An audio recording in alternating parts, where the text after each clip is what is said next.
All right, y'all, we're live and recording. Welcome back, B-Rad's Place. We got me, Brandon, B-Rad. We got Sid. We got Jay Greene. We got Ike. And we got special guest, Phillip. Ask Phillip. Phillip, What up, Bob? What up, Bob? Yeah, go ahead and ask him. Good. I appreciate the promotion, Bob. Appreciate the promotion. Good looking Oh, out. absolutely, man. That's what we about, baby. Ted said you got to pay me, though, to get promoted. Oh, okay. I'm talking about the big brands, B. Dude wipes. Oh, wait, I come said on, their man. name. My fault, Bob. My fault, Bob. Come on, man. All right, we are reviewing a classic. Is this a gangster movie? Yes. Yeah. It's like my movie. Yeah. Yes. It's a mob movie. Yeah. Both of these are basically like mob cartel type movies told from black people's point of view. Different perspective, yeah. You're right, man. And this is my mom's favorite movie. Literally. Yes, it's crazy.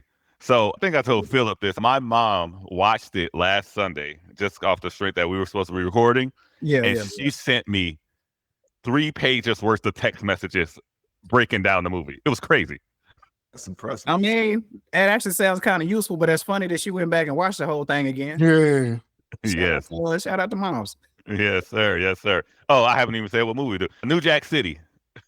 New Jack City. Yeah. So let's start real quick.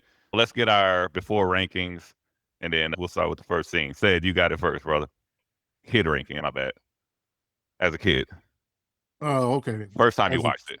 First time I watched it, I'll probably say 4. Probably a 4. Okay. Probably a 4. Just because it was young. Yeah. Different perspective, so I'll probably say a 4. Okay. Jay Greene, where you at? Man, wouldn't this come out like 92? 91. 91. Yeah, bro, I'm like 11, 12. It's like a 4.5 for me. That was my first time going to the movie theater to see some naked. Like they was in the little crack room, no clothes on. I was like, whoa, hold on. Like, I didn't know because I remember my cousin's dad had to buy us the tickets just so we could get in, and then he just left. He just let us go watch the movie because it's either that or the Terminator. It was one of the Terminator movies that's out at the same time. Yeah. 4.5. Yeah. Yeah. They could have picked a different chick, but anyways. Amen, brother. Amen. I was Just one rabbit hole. Well, and we'll continue down the rankings, but you know that's the same chick from She's Gotta Have It, by the way. You're talking about the dark skin chick, right? You know? Okay. Right. All right, Ike, where you at? So I didn't see it when it first came out. I didn't because my parents didn't let me watch this type of stuff. So I didn't see it probably until like 96, 97. Okay. We'll take that ranking. I could go do whatever I wanted when I was with my cousins. If I was on my own, strict rules. Nah, my mom controlled the TV, so it wasn't until I got a little older that I had a little freedom. But so when I first watched it, it was a 4. It was definitely a 4. Initially I thought it was based on a true story until they had that little paragraph. Whatever. Yeah, that'd be the other movie we doing. It was actually real people. So it's a 4. I think with a lot of the movies we've kind of talked about, it kind of encompassed. The soundtrack was pretty good as well.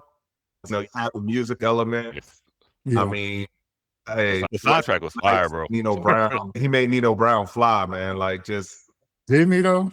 he did, man. I know he's a villain, and he was fly doing it. So Yeah. so it was a 4.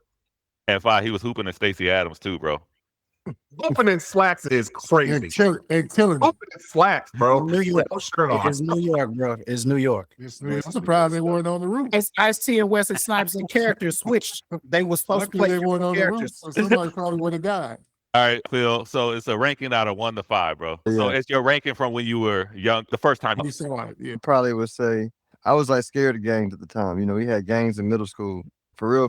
I couldn't go up one stairway. It traumatized out of me. So I watched them, but like I'll probably give it a 2.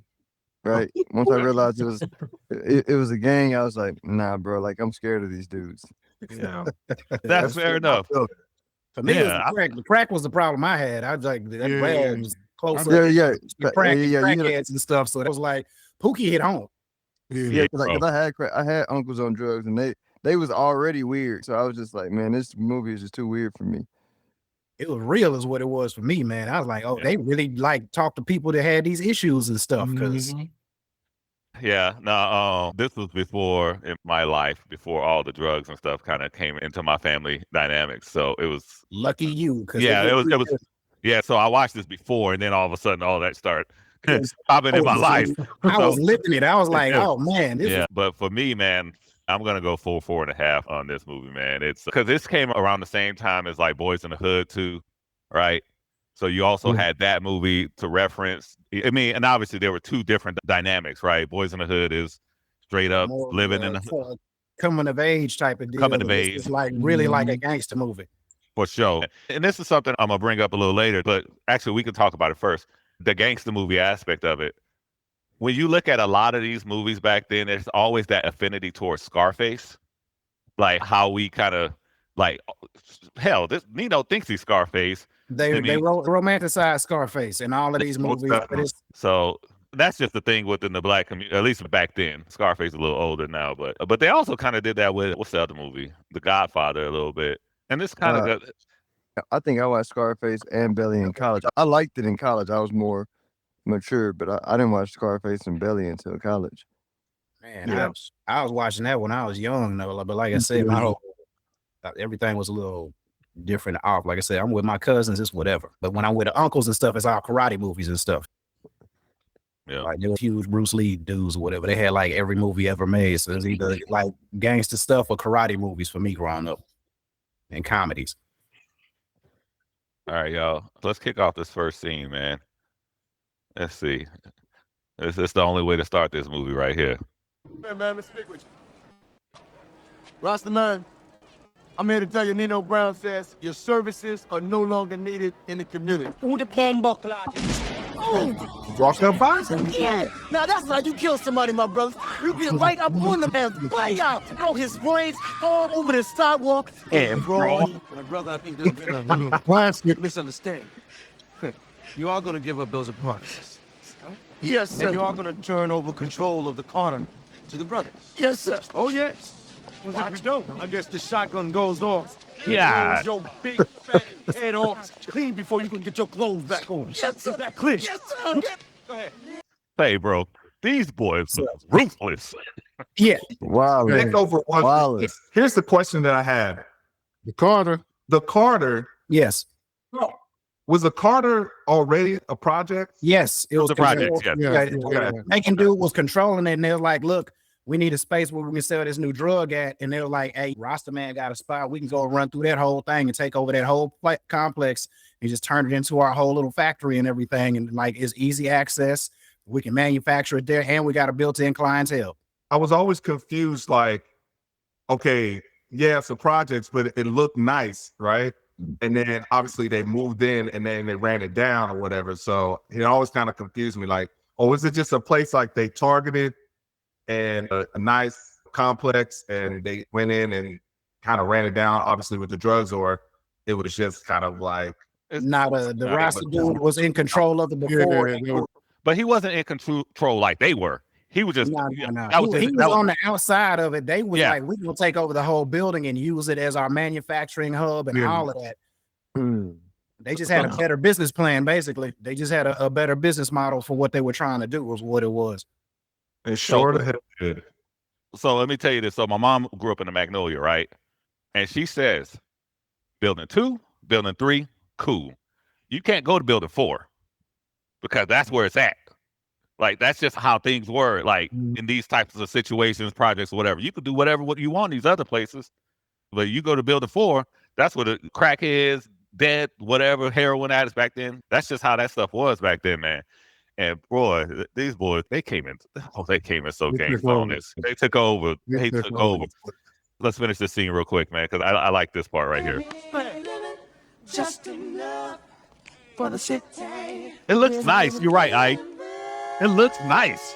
It started nice. It looks nice, dog.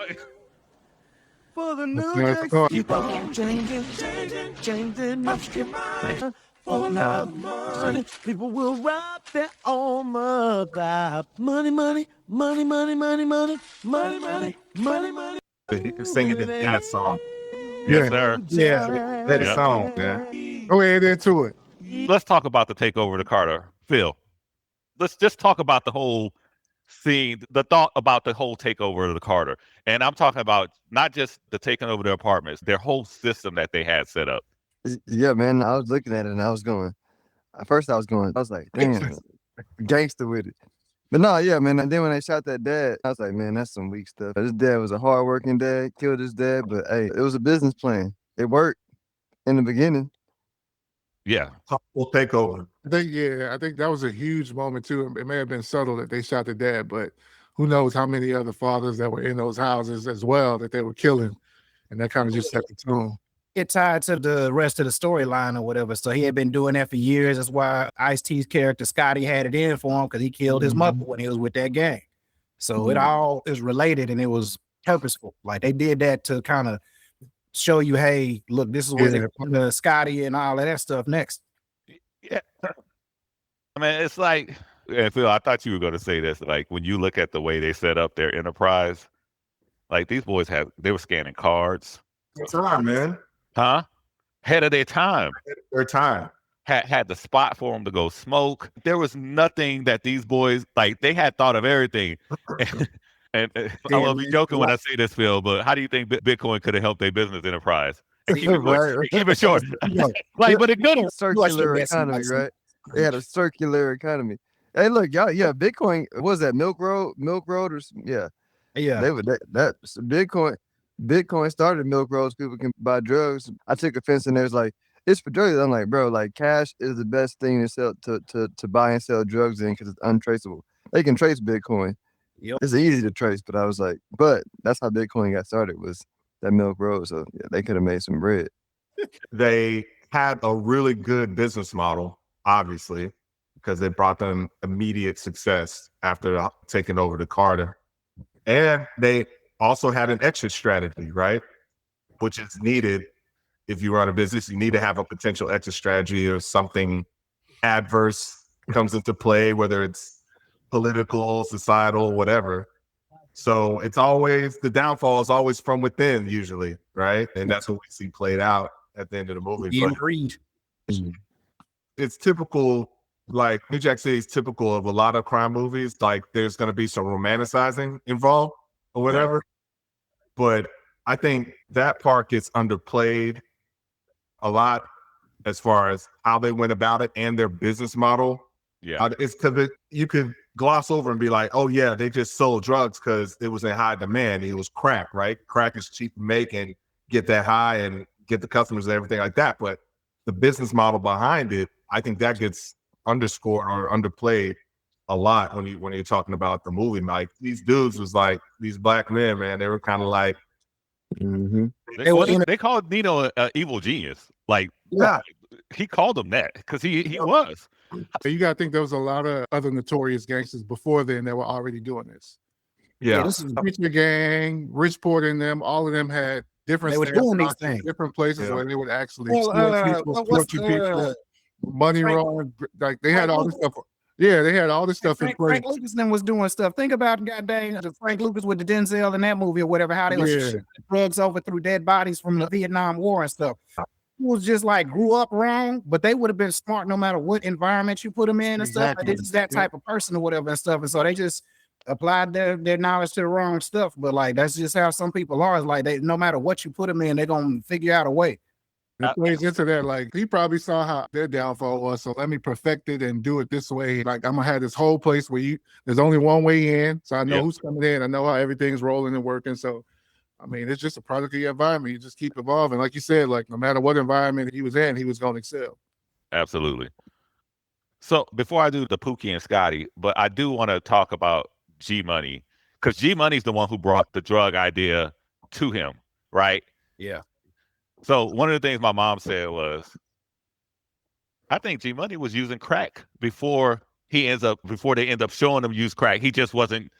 That's what my mom thought. She's like, he was using crack from the beginning. Because he knew too much about it. And he was like, way too much. Back and this is that. Because he probably partied with some chicks. Because you don't just all of a sudden start using crack. You don't go from not using it at all to sitting in your room by yourself smoking some rocks. Like that's not that's not how that evolution works. Like you don't just all of a sudden like, I think I'm gonna try some crack today. Right. Like that's not how that go. Yeah, he knew way too much for him not to be using before then. Yeah.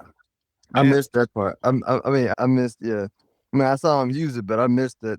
What y'all talking about? Well, they didn't show it. And then like later on, all of a sudden he's on it, and like we don't even know how that started.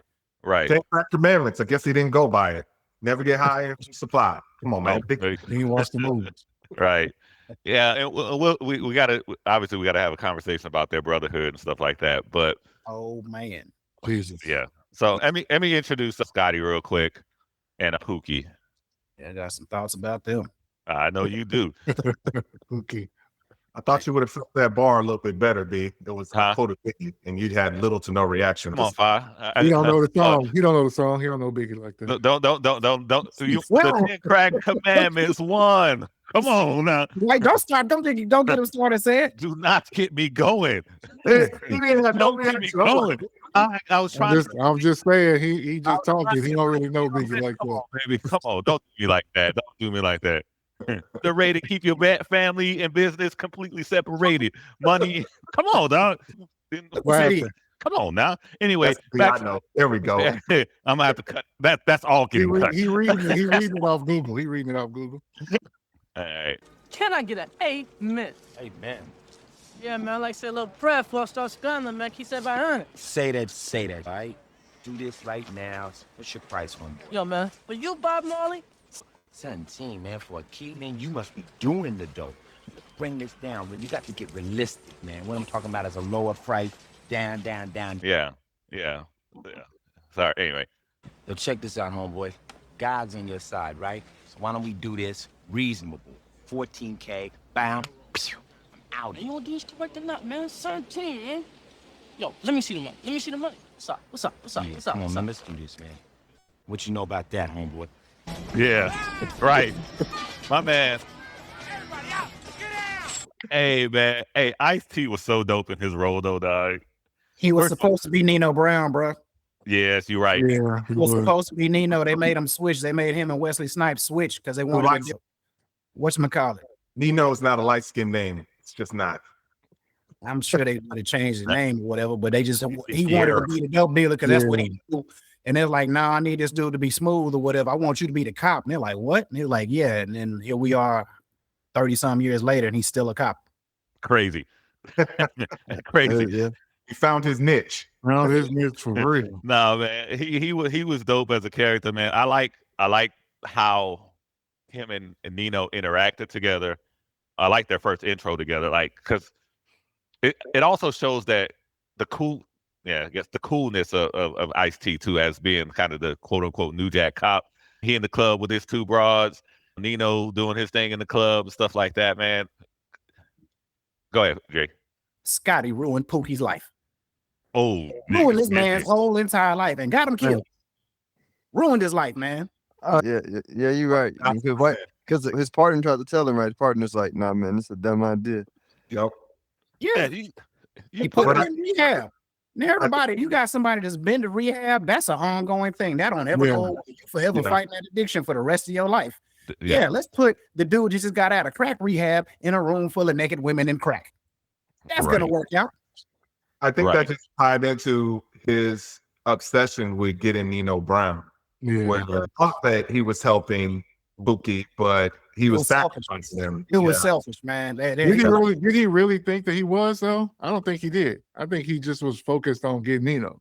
The casualties coming. Yeah. He only put the dude in rehab because he felt guilty. Like, Scotty put Pookie in rehab because he felt guilty, saw how he used to look. Then he saw him after he shot him and how bad he was with the ashy lips and all that and everything, sitting there stealing the whole turkey from everybody at the turkey giveaway, and then going and trying to beat up the crackhead lady or whatever and stuff. He like, hey, like it was ugly. The thing is, he couldn't even stop with. He essentially got away with Pookie helping out with surveillance. Yep. He should have like his partner let it go at that point. Yeah. Once G Money's like, I'm gonna put you in the drugstore, he should have been like, nah, bro, you can't do this. I can't do it. Can't do it. First of all, G Money's stupid for having that idea. You saw him steal the turkey with the ashy lips. You got to remember, he was already on it too. Well, and here's the thing with G Money, dog. And this is G Money might have been the stupidest character ever, bro. More than worse, but he's up there. Yeah, you're right. More than worse, but he definitely up there. Yeah. Yeah, he got worse as a movie. Like, but think about it. He was still cool with the Italian cats. He Bruh. was racist as hell. And I'm He glad took they the got whole business down because of that. Like Right. they was the Italians was sabotaging them from the behind the scenes or whatever. 'Cause they was mad they wasn't getting their cut anymore. Yep.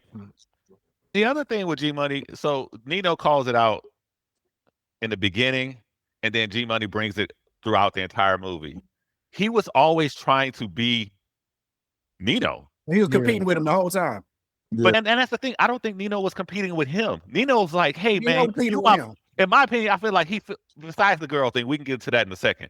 But it's like, Nah, that's his ego. that's a different thing. But it's That's like, an you my ego thing. boy. Like, we're doing this together. Yeah. I think it started off at first that G Money was just like proving his worth.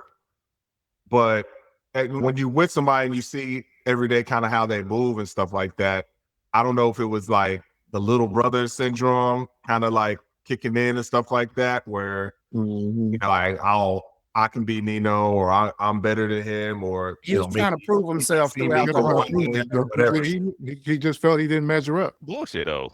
Cutting the side deal. I don't even think he had authority to blow up the Carter on top of that. I don't think, did he have authority to do that? I think Part of I think that, so. the contingency plan that they had set up. Yeah. Like when they had their little meetings or whatever, I think they had set that up during that. Because it was like, we're going to take it over, we're going to do this and that, we'll have it set up this way. If it goes sideways and the law busts up in here, just blow it. Yeah, that's what I meant. Contingency plan, not exit strategy. Drug dealers never have an exit strategy. That's always their downfall. He was a classic. I call him a classic sidekick, right? Batman and Superman were like partners, but he was like a Robin. He was a sidekick.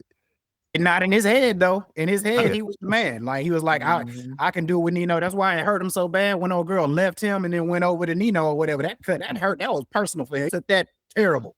I think that was when he started smoking the crack. Yeah. So before we go to the next scene, so let's talk about that part right there, the fight over the chick. So, like, He was an opportunist. she was a pass around, right? For the street. Yes, she was, but Nino had this mental thing over his little brother, and he wanted him to know he's a little brother. Like, don't ever think you on my level. I can take whatever God you got. complex. Yeah, exactly. He's a narcissist. He's a damn narcissist. And he was like, please don't ever think that you are me. You will never be me. And he wanted to prove it to him. So he's like, I'm going to take your girl. Yeah. Classic. All them drug dealers, they reach the high, the pinnacle, so to speak. Narcissist. God complex, like they can't be touched. Yep. I mean, you know, with every movie. but the thing is, I don't think G Money didn't really know her like that, though. You speaking of G Money as if he wasn't on crack. Yeah. So his mind wasn't even always in the right place anyway. He's jealous of his brother anyway. Like, the reason this all came collapsing down was because he was jealous of Nino. That's why he made the bad deals, and the crack made him make bad decisions, although he might just be an idiot to begin with. And Yeah, like, It was both. it affects your judgment. I'm sure drugs affect your judgment. You Yeah, but it's already stupid. yeah. Magnified. I think it ended up being like, it was like, because what Nino said, he was like, the world is mine. And so Yeah. then Nino was doing that ego trip. And for me, I was like, it was the girl, but it really was just, he was already insecure about Nino being smarter than him. Then Had an inferiority complex, and Nino knew that, so he messed with him about it. So he was like, let me put him in his place. That's really all there was. Let me show him who the man really is. Did it right there in front of him and stuff. And then you see he didn't say nothing like really crazy, like in front of him. As soon as Nino left, he let her have it. He like, I think he even said, we talked about this. So why is he pillow talking with Nina with the chick too? Because he was telling her, oh, she can't have no babies. Yeah, Huh? exactly. Because he's Like, why genuine. did he Said the man ain't smart. Yeah. Because he a simp. Right. That's There we go. You're big time. You're incapable of running this. Greene brought him to my attention. We got 300 people working for us at all times. I No can't accountability. keep my eye on every single one of them. None. You was taking care of business. If I was what? If I was what? Say it again. What'd you say? Nothing. That's what I thought you said. Because that's what I got right now. Nothing. $1 million a week business. It's your responsibility. There you go. Never liked you anyway. I never liked you anyway. I mean, we don't need some dark skinned brothers with him, man. That's all. I ain't saying nothing else. That's all I'm saying. Man, I'm actually surprised that you didn't get to the scene where they caught the wire on Pookie and then he screamed into the thing, Scotty, help me, they're gonna kill me. I kept rewinding that scene. Yeah.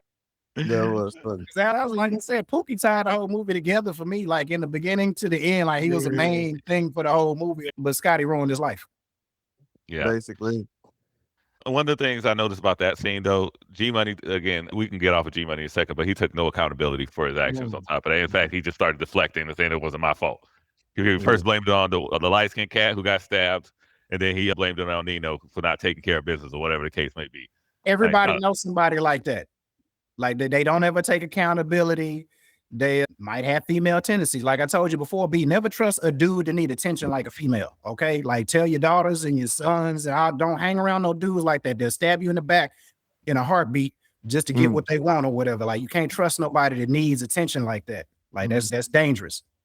1,000% agree with you, Jay Greene. That's my rule. I be telling dude whenever I meet new people, I'll be like, say, bro, listen. You bring anybody around me, and just know I'm 40 now. I never really did hoe ass, but I really don't do them now. So just understand what's gonna happen if you keep them around me. Yeah, that don't fly. I mean, we all kind of the same way. First of all, I know good and well I do not deal with that stuff well. Like that could go sideways so quickly. So I got to be selective about who I'm around and everything. So let me just jump to this next scene then. Hold on one second. What about the Pookie tapes? So I ain't got the Pookie tape. Oh. But they said that it's like, oh, we ain't got no evidence. Well, what about the Pookie tape? Because it was a waste of time, man. Yeah. It was a complete waste of time, even though like they could have arrested G Money. Oh, we can just keep talking about G Money. This is the breakup of the brothers. Shit, man, we all we got.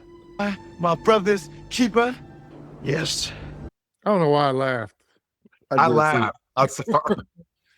I mean, but even before that, I mean, why did Keisha jump out in front and start shooting with no protection and got her ass killed? It just annoyed me the whole time. I don't know what they were thinking. They was all insane, but there was a bunch of those scenes, bro. Even when towards the end, when they were closing in on Nino, when he was at old chick's house apartment, and they busted through the window, and he had the dude.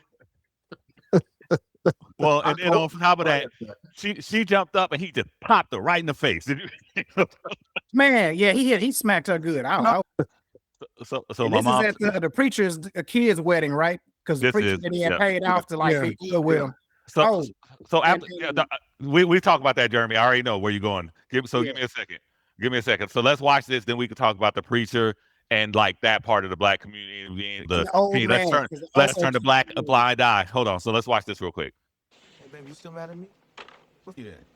I don't know, man. He probably had that ski. Yo, what's up with Shalene? I don't know what's up with her. Did y'all think that was symbolic too? What? The black and white. Black and white. Yes. Yeah. He's letting you know that he ain't at all. Like in case he thought he had any kind of redeeming qualities, he just nearly left her there. Why he jumping and shooting like that? I do not know. He big yo. Hey, Keisha's my girl though, dog. You should have did it. He should have did it. And how you only hit one person? I don't know. That's a lot of bullets. It seemed like it was more of them shooting back at the van than the other way around. Like, what are they looking at? He's with his back turned. Jumped behind the thing and shot like that. Like he was completely parallel to the ground shooting the gun. Like what the? I don't get it. If you gonna jump out like that, Keisha, hit something. Man, I know, right? Damn. She ain't hit nobody. Like what in the world? Jay Greene, the stage is yours, sir. So the crooked preacher being paid off. And like in the background the whole time is the old man who was also super key to the movie because like in the beginning, you see the old man when he's walking Buddy out before they take over the Carter. He rolls up on Nino when Scotty infiltrates and tries to kill him then and there, even though the preacher was in there then too. He was there. He was like giving money to the church, giving money away because most of the drug dealers try to do the Frank Lucas and do the Robin Hood and give to the poor thing so they could operate without getting completely messed with by everybody. But preacher, that was his daughter's wedding that Nino and them had paid for, which is the only reason they was there. And then G Money's stupid Italian buddies knew about everything because he's still interacting with him and all that. But again, G Money's an idiot. But like the real preacher and then the dude that brought down the retribution, the old man with the glasses or whatever, I just felt like I like how they played that in there the whole way. He was kind of in the background to the very end of the movie. And then he became the most important thing in the movie at the very end. Scotty had a few different opportunities to kill Nino Brown. Should have taken all of them. I mean, it worked out. Old man handled business. When they showed Nino getting shot at the end and falling down the stairs, Ice-T played it cool. He was like, yep, got what he deserved. That white dude was laughing. I like him. I like that dude. You like the partner, Phil? I hated him. I like the partner. I like him. Like he went. He was borderline racist half of the movie or whatever. Prejudice movie, whatever. He kept on having him. Oh, is that a black thing? Hey man, you know, like some people walk around and they fake. Like he knew who he was. Like if he would be going, people be going, I'm not racist, I'm not prejudiced. And I'm like anybody who says they have no prejudice, I'm like, you're foolish. Like everybody has a prejudice. Period. I hated him. I don't care if he was straight up from the beginning. He was, to me. I was hoping he died sooner. He was just a waste. He was a waste of a character. I see what Phil's saying. I can somewhat appreciate that as well.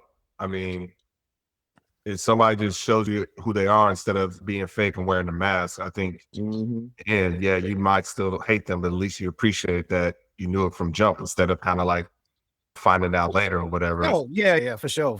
Like what's his name? I don't care if you tell me from the beginning or if I found out later. It's not changing anything. They tried to redeem him too when he told that little story. I used to be Pookie, man. No, nobody give a damn. Nobody cared. Scott, right? What was his name? Nick was his name. Yeah, there was nothing. With your no washcloth having ass. Shut up. Him, yeah, all them cops was. I mean, even Scotty, like you said, he ruined Pookie's life in general. Mario, they were trash. He was letting these fools do like, dude, you know, Buddy is a crackhead. Are you gonna let the dude that's gonna do anything to get Nino Brown put the crackhead around crack? Right. Like, what are we doing? It's like putting a Keebler elf around cookies and stuff. What kind of stupid stuff are we doing here, police? All right, I got two more scenes, real quick ones, y'all. Guilty. You're the one. Oh man. Lawmakers, the politicians, the Colombian drug lobby against making drugs legal. This was real. Just like you did with alcohol during the Prohibition. You're the one who's guilty. I mean, come on, let's kick the ballistics here. Ain't no Uzis made in Harlem. I mean, not one of us in here. This thing is bigger than Nino Brown. This is big business. This is the American way. Ain't that the truth? Right, when he called out Greene. Oh no, I still got that. First of all, that is hilarious. Hilarious. It was him. What? But I was forced into. Was it what? But the thing is, like, he was absolutely correct though, man. Like, realistically, dog, like. Oh yeah, he was 100% correct. Like, they're just stewards of what they were given, right? Given that situation, obviously, we've all watched Snowfall, right?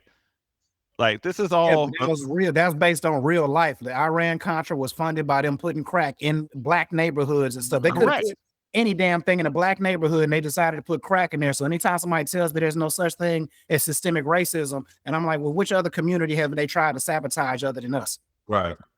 Yep. So absolutely, man. Like, it was all a setup, man. And yeah, it's a dope speech.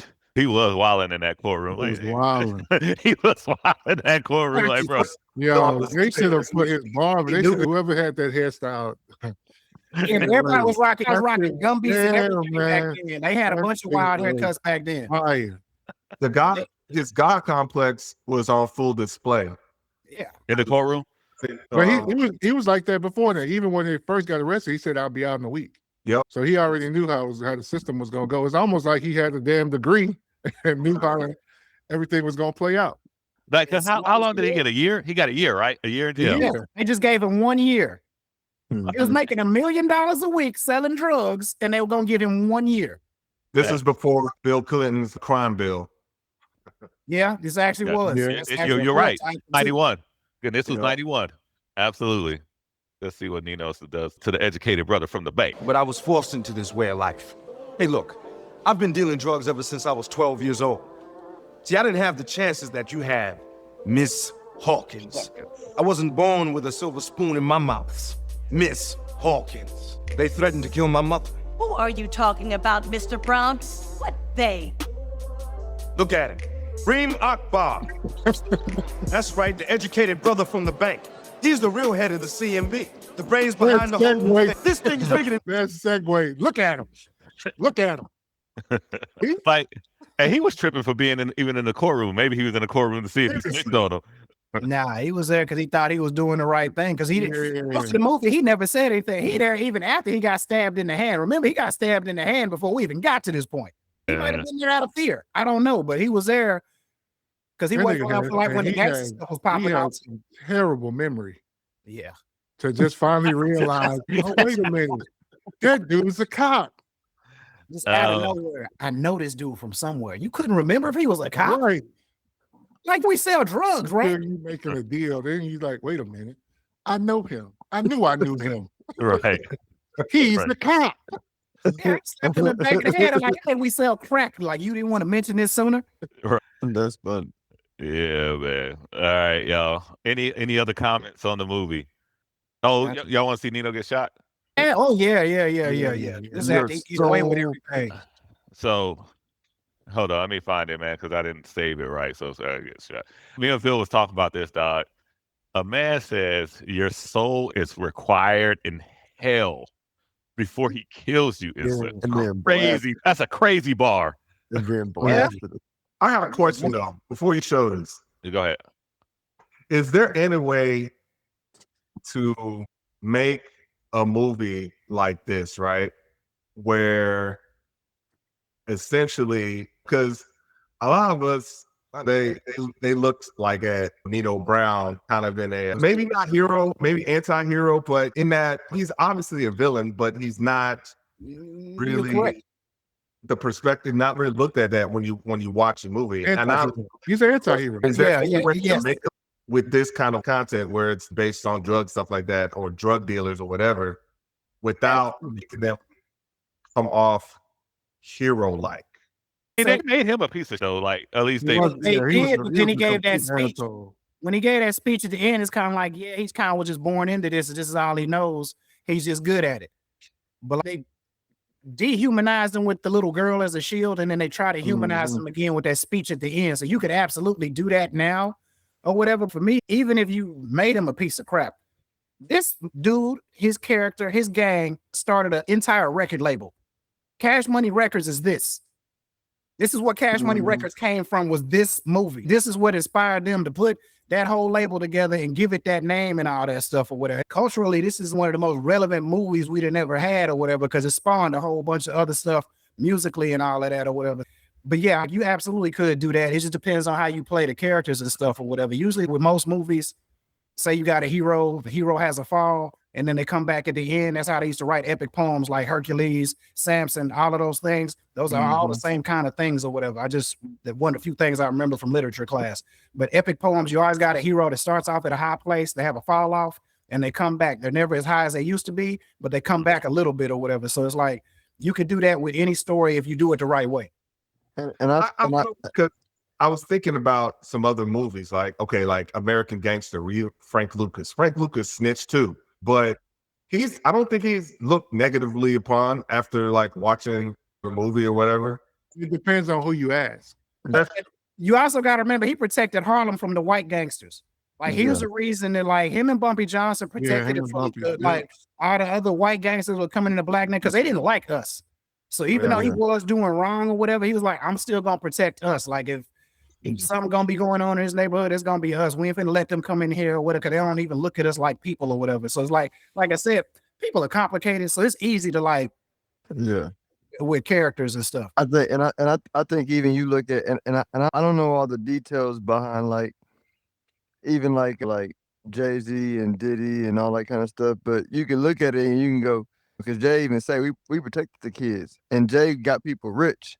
So I sort of think, especially since I'm in money, and you look at global politics, and my clients would be like, oh, how do you see the perspective of this president and that president? And I'd be like, because we're run by gangs. Like, everybody got blood on their hands. So we listen to the media and create heroes and villains, but like, everybody got blood on their hands. There is no white hero. Gray area. Everything is gray area.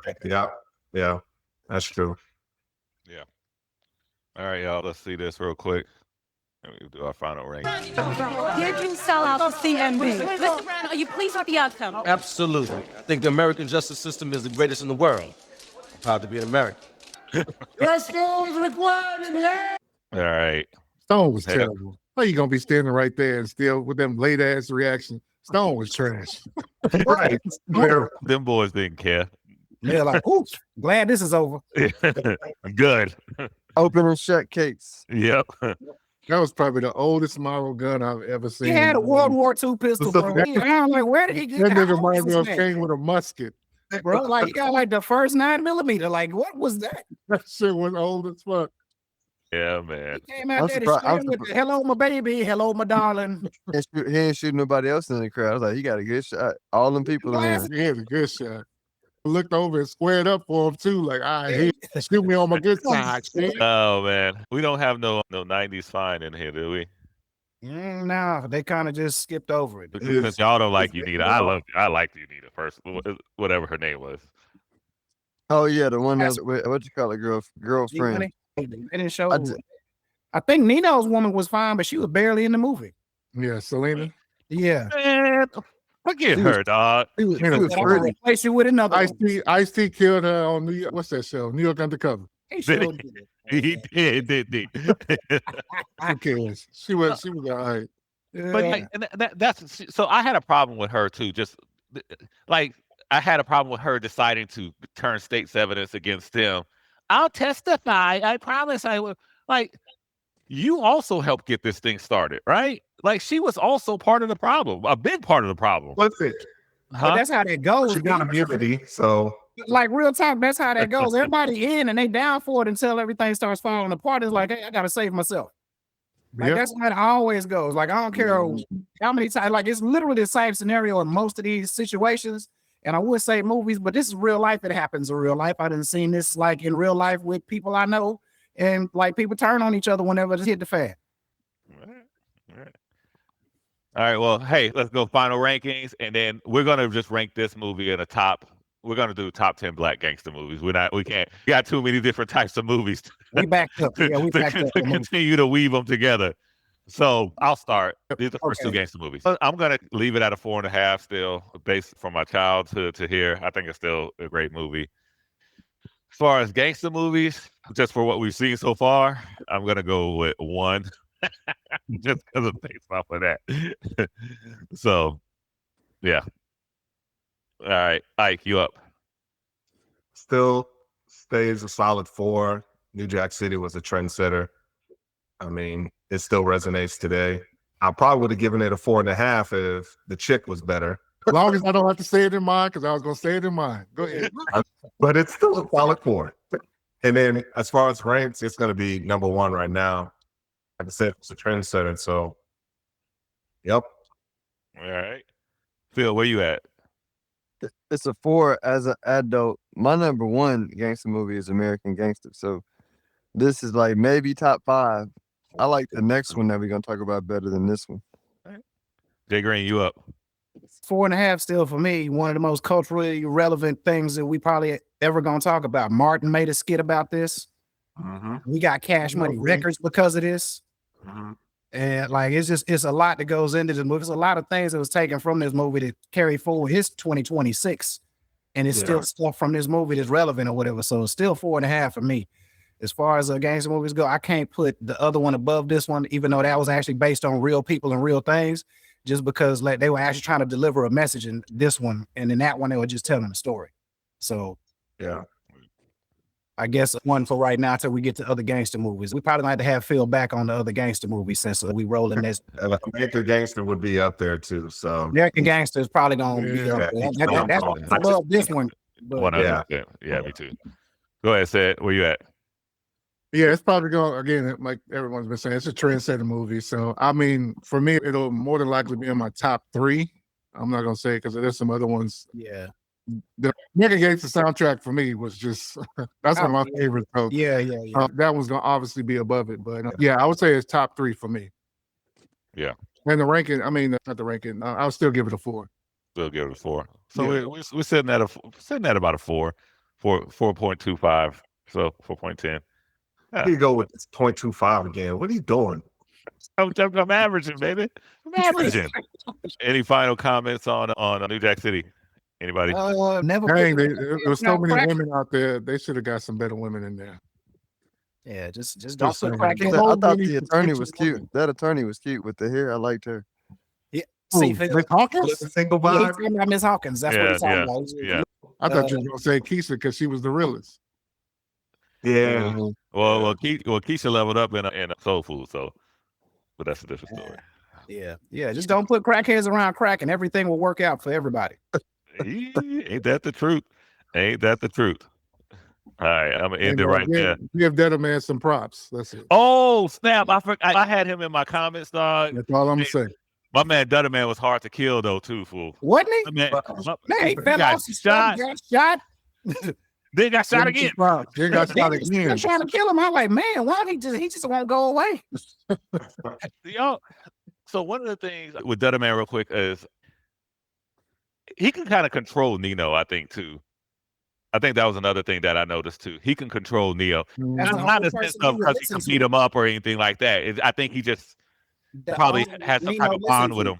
He was his said. You only want to get through to him, man. Sometimes you need some people around you. Yeah, man. All right, I'm stopping right now.